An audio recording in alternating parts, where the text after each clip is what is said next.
Parce que juger un adversaire politique, c'est toujours un plaisir rare, parce que ça vous permet, quand vous êtes juge sans risque, de le condamner, non pas parce qu'il a mal fait, mais parce qu'il ne pense pas comme vous. Quand je suis arrivé il y a 25 ans, la ville était très mal gérée. L'auto-investissement net de la commune était négatif depuis 10 ans, c'est-à-dire 2 mandats. Et nous avons rétabli cette caractéristique en 6 mois. Alors que si on m'avait demandé, quand j'ai été élu combien de temps il faudrait pour établir cet équilibre financier, je n'aurais pas pu répondre, j'aurais sûrement dû dire 2 mandats, puisque ça s'était développé durant 2 mandats. Cela tient à quoi? Cela tient à ce que cette ville était très mal gérée. Elle était très mal gérée en tout lieu et tout domaine. Chaque service faisait ses achats. Chaque service menait sa vie. Et en fin de compte, on se demandait quelle était la responsabilité des élus qui laissaient tout faire. Donc, quand nous sommes arrivés, j'ai réfléchi qu'est-ce qu'il fallait faire pour que cette ville soit bien gérée normalement. Et nous avons mis des paramètres qui existaient ailleurs, par ailleurs. Et donc, il était logique d'utiliser. D'abord, on a fait une centrale d'achat. Il n'y a plus qu'un service qui a acheté pour tous les services, en mettant en concurrence d'une manière systématique et en prenant systématiquement le moins de 10 ans. Parce que certes, le moins de 10 ans n'est pas la panacée, mais c'est concret, c'est précis et on ne peut pas tricher avec le moins de 10 ans. Donc on a mis le moins de 10 ans. Puis ensuite, pour les achats de la ville, on a fait donc des appels d'offres en prenant le moins de 10 ans. Et pour les ventes de la ville, on a fait des appels d'offres en prenant là le plus 10 ans. Hein, on a défendu les intérêts de la commune. Le changement a été radical, puisque je vous dis, en 6 mois, elle est arrivée à faire ce que les autres en 10 ans n'étaient pas arrivés à faire. Ce qu'il faut savoir, c'est que l'homme est ce qu'il est. Hein, il a tendance à s'arranger, c'est l'humanité. Bon. Donc en mettant ces principes-là, on s'est dit qu'on paraît au plus pressé et qu'on paraît aussi à la plupart des tricheries. Et nous l'avons mis en place et développé. Quand la ville achetait, elle achetait au moins cher, et quand la ville vendait, elle vendait au plus cher. Et ça s'est appliqué peu sur tout, et ça s'est appliqué tout à fait naturellement dans la vente qui m'est reprochée, qui me vaut aujourd'hui de ne plus être éligible. Les acheteurs allaient au service, se renseignaient à quel prix c'était, et donner un peu plus s'ils voulaient gagner le marché. Oui, en l'occurrence, c'était un prix qui était estimé par les domaines, je crois. Le prix de base était estimé par les domaines, et ensuite, c'est les acheteurs qui se mettaient eux-mêmes en concurrence. Un système d'enchères. Bah oui, un système d'enchères sans limite de temps. En limite de temps, pas des années, quoi, limite un trimestre. Bon. Bien sûr, des agents pouvaient être candidats. Et d'ailleurs, plusieurs agents ont acheté des bâtiments de la ville. Donc, dans la légalité la plus parfaite, les services m'ont dit à un moment, bon, mais tel établissement, tels locaux sont vendus à monsieur un tel, parce que c'est le plus 10 ans. Et dans le lot, il y a eu mon gendre qui s'est porté acquéreur et qui a été le plus 10 ans. Hein. Donc, on l'a fait passer au conseil municipal, alors que la loi n'imposait pas. Ça pouvait être une décision du maire. Mais par souci de clarté, on l'a fait passer au conseil municipal. Bon, ça passe au conseil municipal. Tout à fait logiquement, je suis sorti à ce moment-là. Hein, comme le prévoit la loi. Là encore, c'est une loi imbécile, parce que ma présence ou mon absence ne fait pas passer ou refuser un dossier, hein, puisque tous ces dossiers bénins sont élus à la quasi-unanimité, et ce n'est pas ma voix qui fait la différence. Mais comme on joue à faire semblant, eh bien la loi impose l'élu qui a une relation avec l'acheteur de sortir. Donc je suis sorti, tout à fait logiquement, la presse l'a constaté, et quand on me présente l'ensemble des dossiers municipaux un rapport que je dois signer, je signe le rapport. Normalement, je dois lire le rapport. Et j'ai avoué tout de suite que je n'avais pas lu le rapport et que donc j'ai signé que je n'étais pas sorti alors que j'étais sorti. Donc j'ai fait une signature à mon désavantage.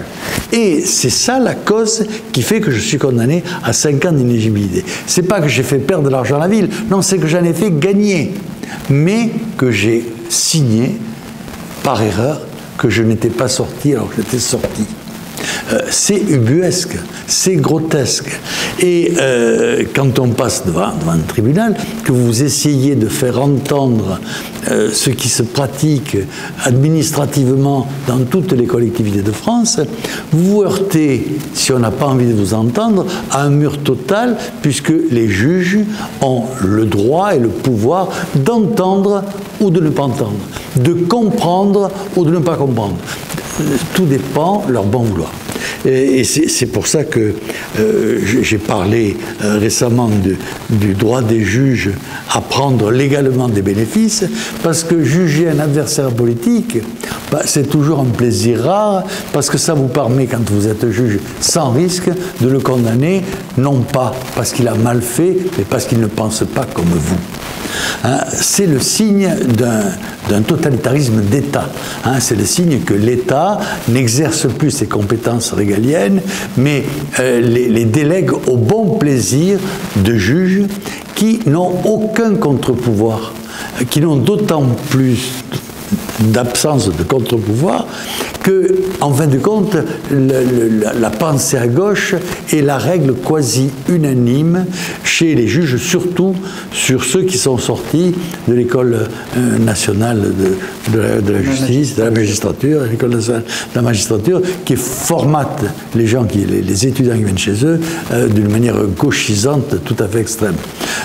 Il y a encore quelques juges qui viennent d'ailleurs, dont là, on peut s'attendre à un peu de respect de la justice, un peu des principes de la justice, mais il est bien évident que chez les juges formatés et qui se font gloire et carrière d'être de gauche, eh bien, quand ils peuvent trouver un homme de droite, ils prennent un plaisir tout à fait particulier, qui tient au sadisme d'ailleurs, de les sanctionner. C'est ce que j'ai subi et c'est ce qui me révulse, hein, cette injustice patente, d'autant plus que la condamnation qui m'est faite est infamante, alors même que je suis condamné sur rien de critiquable. J'aurais mérité une admonestation. On aurait pu me dire, et je l'aurais compris, Monsieur le maire, vous devez absolument lire tout ce que vous signez parce que votre signature vous engage. Et c'est vrai. Hein, et j'ai commis une faute et je méritais bien d'être grondé, mais je ne méritais pas d'être interdit d'être élu parce que je suis très heureux du travail que j'ai fait durant les 36 ans où j'ai été élu. Pour revenir très rapidement dessus, mais c'est vrai qu'en 2019, vous aviez du coup un premier jugement devant le tribunal de Carpentras. Là, vous aviez compris que les choses allaient être difficiles parce que, si mes souvenirs sont bons, il y a 7h30 d'audience, 2 heures de réquisitoire. Mais malgré tout, à la sortie, la décision peut être considérée aussi comme infamante puisqu'elle vous accusez, mais d'un autre côté, il n'y avait pas cette peine d'inéligibilité. Et puis, curieusement, en deuxième instance, c'est-à-dire en appel, à la cour d'appel de Nîmes, là, on vous met le maximum en inéligibilité et inversement, on vous baisse les 2 autres peines, en l'occurrence le sursis et l'amende. Quelle est la cohérence de tout cela, s'il y en a une? D'abord, le procureur à Carpentras a été extraordinaire. Hein, je me croyais sur une autre planète. Il est allé jusqu'à me reprocher d'être catholique, je confesse, c'est vrai. C'était affolant, hein, et il avait annoncé que je serais poursuivi en première instance, que si ça ne suffit pas, il irait à appel, ce qu'il a fait. Que si ça ne suffit pas, il irait en cassation, et que si ça ne suffit pas, il irait à la Cour européenne de justice. J'ai rigolé. Hein, j'avoue que c'était tellement grotesque, j'ai rigolé. En plus, ils avaient sorti un procureur de la retraite, je ne sais pas par quel truc, c'était pas le procureur de Carpentras, c'était un procureur qu'on est allé chercher à la retraite, qui sûrement avait tous les gages voulus de franc-maçonnerie ou de gauchisme avéré pour siéger là, et qui a fait son travail, je vous dis, avec tellement de bruit que j'en rigolais, c'est tellement grotesque. La présidente du tribunal, il y avait 3 juges, dont un homme. Il y avait 3 juges, dont un homme. C'est peut-être important. La présidente du tribunal m'a dit, monsieur le maire, est-ce que vous vous rendez compte que vous n'avez pas les mêmes droits qu'un justiciable normal? Et je lui ai dit non, j'ai les mêmes droits. J'ai été élu 3 fois député, et je ne vois pas par quel miracle les parlementaires ou les maires auraient moins de droits qu'un simple justiciable, d'autant qu'avec tout ce que je voyais depuis que je fais de la politique, j'ai remarqué en règle générale, les maires ou les députés ou les ministres ont beaucoup plus de pouvoir que les simples citoyens. Donc je ne revendiquais pas plus de pouvoir, plus de droits, mais je revendiquais les mêmes droits que les autres citoyens. Donc on n'était pas d'accord là-dessus, mais au moins cette présidente du tribunal, si elle m'a condamné par ailleurs financièrement, ce que je ne comprends pas trop, même je crois aux peines de prison et sursis, par contre, reconnaissait que j'étais éligible. Donc, sauver mon honneur, et je la remercie aujourd'hui avec beaucoup de plaisir. Par contre, à Nîmes, là, c'est encore plus compliqué, parce que le procureur, qui était un homme, a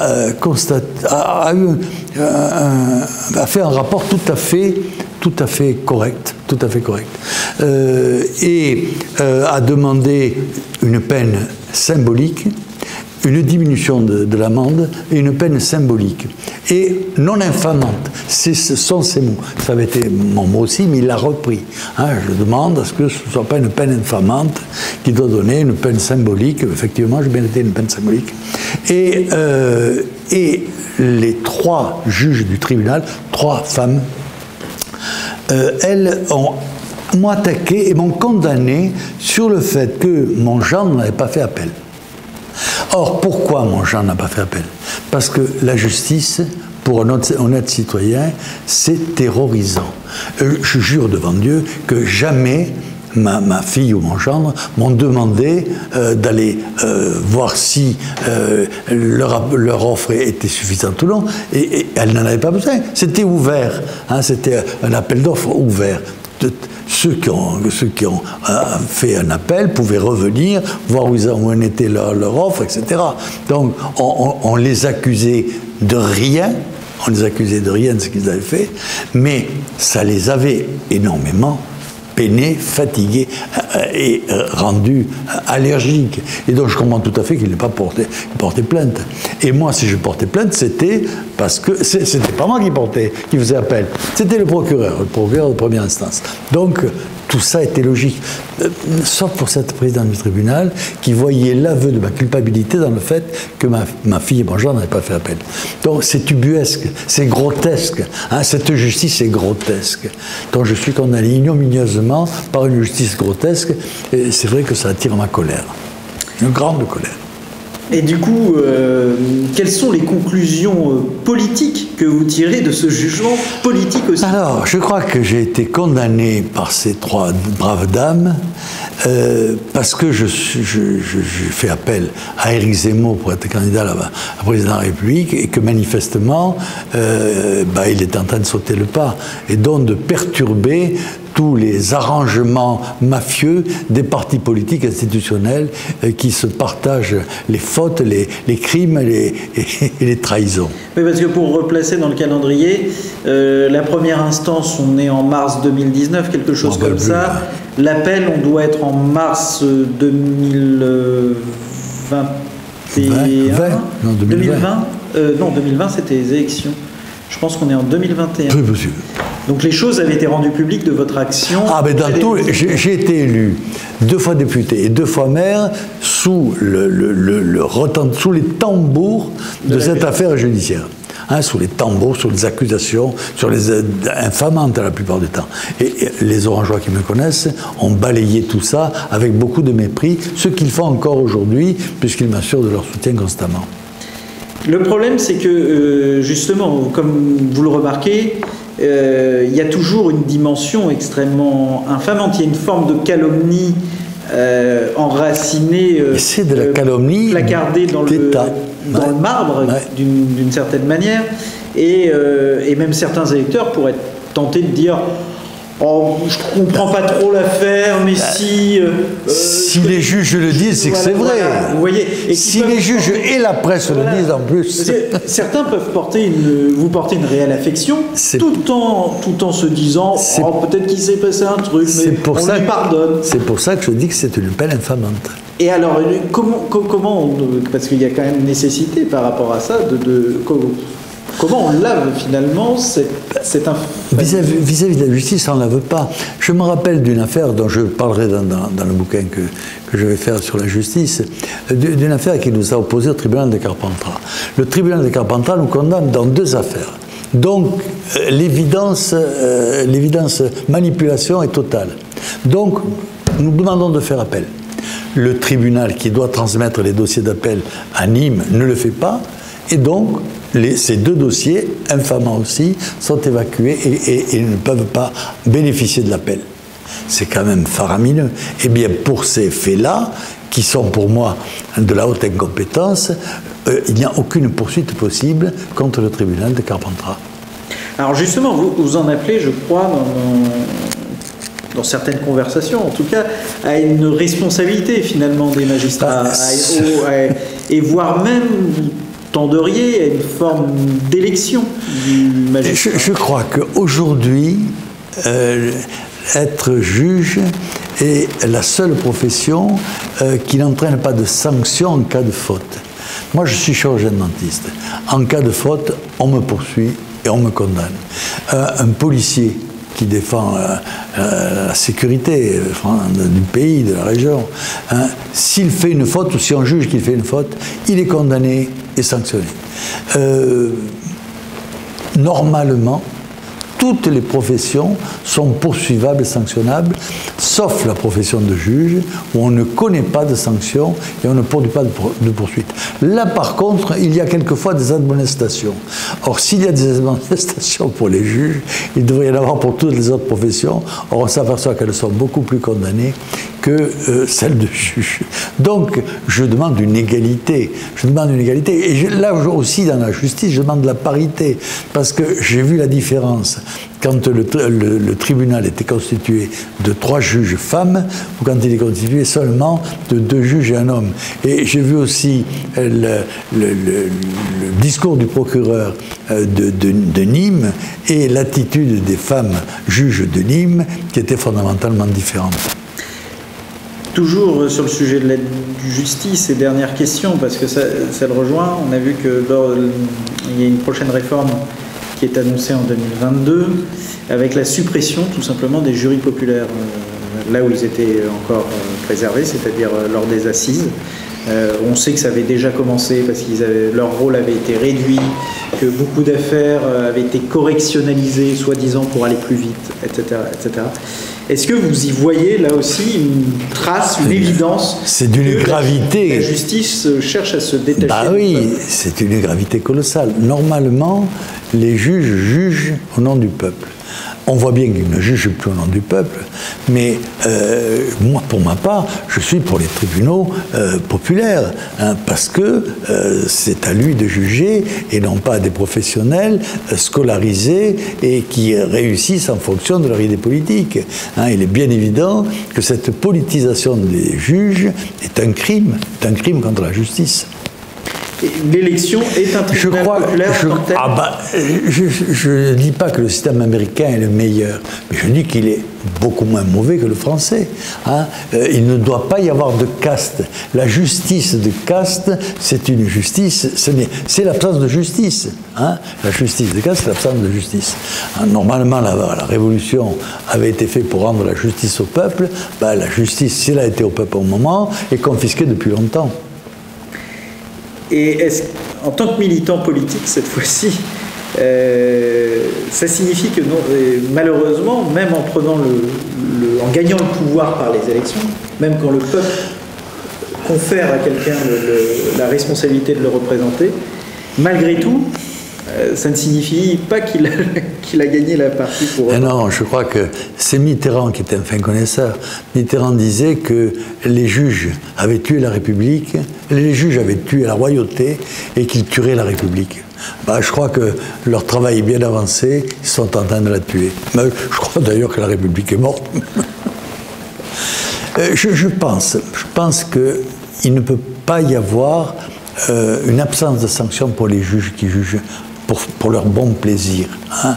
Je pense qu'il y a aujourd'hui une prise illégale d'intérêt de la part des juges chaque fois qu'ils jugent un homme de droite, un homme qui défend son pays et qui aime son pays. Aujourd'hui, les juges ont une vision tout à fait différente selon qui ils jugent, selon la couleur de peau de ceux qu'ils jugent. C'est absolument colossal ce qui se passe. À propos de la réforme de la justice, monsieur le maire, vous dites que tous les magistrats sont de gauche, en tout cas ceux sortis de l'ENM. Il y a quand même des exceptions, mais il y a une exception notable en la personne de Charles Prats, qui est un syndicaliste reconnu, qui est aussi un magistrat engagé en politique, puisqu'il est membre de l'UDI. Malgré tout cela, il a commis 2 ouvrages qui lui valent les foudres du ministère de la Justice. En l'occurrence, 2 ouvrages sur la fraude, les différents types de fraude aux différentes allocations, mais aussi la fraude fiscale, la fraude sociale. Bref, le ministère a réclamé une enquête administrative sur ces affaires avec l'objectif avoué et public, limite de le sanctionner ou en tout cas de le faire taire. On a là l'exemple d'un magistrat qui a un profil un peu en dehors des clous, et on voit d'ailleurs qu'il se fait immédiatement repérer et sanctionner, au moins médiatiquement. Quelle est justement la solution pour sortir de cette espèce de mainmise tutélaire de la gauche sur ce qu'elle considère être son précaré? D'une part, vous apportez une nouvelle preuve que c'est un fief de gauche que le monde de la justice, et qu'on y est très vigilant sur les gens qui pourraient sortir des fourches codines de la pensée extrémiste de gauche. Et il est bien évident que parmi les juges français, il y a des juges honorables, des juges devant qui j'aurais aimé passer, hein, parce que certains juges ont quand même encore le souci de la loi et le souci du bon sens. Et je pense d'ailleurs que les meilleurs juges que nous avons sortent du monde des avocats ou du monde de la haute fonction publique, puisqu'il y a quelques passerelles qui permettent à certains juges de venir d'ailleurs que de l'école de la magistrature. Et c'est cela qu'il faudrait pour moi. D'ailleurs, je crois que dans certains pays, avant de faire certaines professions, on vous oblige à rentrer dans la vraie vie, parce qu'il y a des professions qui vous éloignent un peu des réalités de la vie. Et il est bien évident que la profession de juge, normalement, impose de connaître non seulement la loi qu'ils ne connaissent pas bien souvent, mais également de connaître les règles de la vie. Donc c'est dans ce sens-là qu'il faudrait faire réformer la justice, et aussi en les rendant responsables, parce qu'aujourd'hui, ce n'est plus les parlementaires qui font la loi, ce sont les juges par la jurisprudence. Et il est bien évident que quand une secte, parce que ça devient une secte, quand une secte fait les lois de la secte, eh bien ce ne sont plus, le peuple est complètement oublié. Hein. Et d'ailleurs aujourd'hui, quand on fait un sondage, je crois que c'est à 60% ou 70% que les citoyens n'ont pas confiance à leur justice. Donc une justice à laquelle on n'a plus confiance n'est plus une justice, n'existe plus, c'est tout au plus un syndicat d'intérêt.